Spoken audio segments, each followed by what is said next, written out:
Hi, my name is Jay Sanders. I'm from Melrose Enterprises.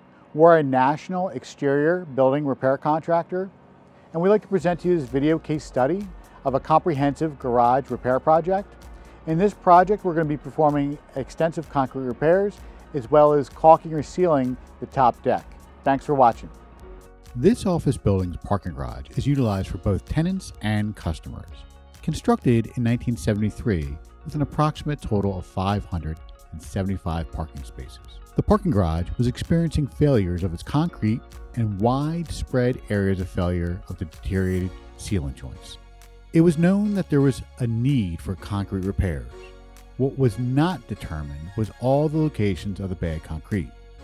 To identify the deficient areas, we inspected and performed chain dragging inspection on the top deck. This allowed us to find the bad areas of the concrete to repair.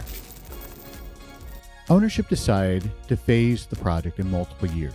In this phase, we addressed the topside concrete repairs as well as the removal and replacement of all the ceiling joints. If you have questions about this parking garage repair project or parking garage repairs in general, please let us know. We'd be happy to help out. Thanks for watching.